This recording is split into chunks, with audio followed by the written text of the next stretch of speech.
اللہ بھی فرماتے ہیں کہ اساں کی ضروری نالے ساڈا کی بیان ہے ان دیاں تے صفتاں دا ناکھاں قرآن ہے صورتاں سپارے رنگ نبی دے جمال دا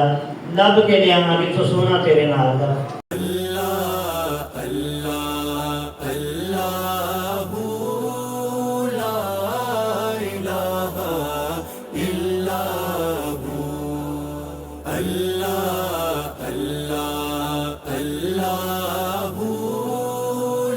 تو اس کا مطلب یہ ہوا کہ سب سے پہلے ذات اقدس اللہ کے بعد اگر ہے تو وہ حضور کی ذات ہے۔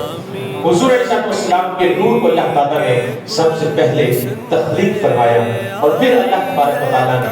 جب حضور علیہ السلام کے نور کو پیشانی آدم میں رکھا تو پھر اس وقت کیا انداز تھا۔ احادیث پڑھیں آپ کو ملے گا اللہ تبارک و تعالیٰ نے سب سے پہلے جب حضور علیہ السلام سے میرے رب نے ارشاد فرمایا ورفعنا لک ذکرک، ہم نے آپ کے لیے آپ کے ذکر کو بلند کر دیا۔ وسلم آج درو دیوار نبی جی اللہ اللہ اللہ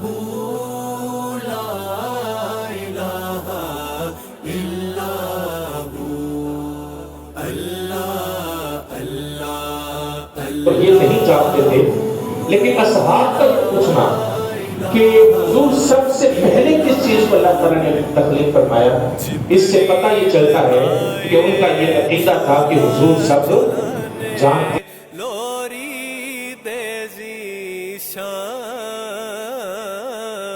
جبریل آئے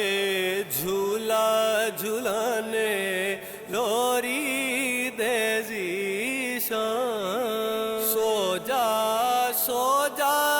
رحمت عالم سو جا رحمت عالم نبیوں کے سلطان نبی جی اللہ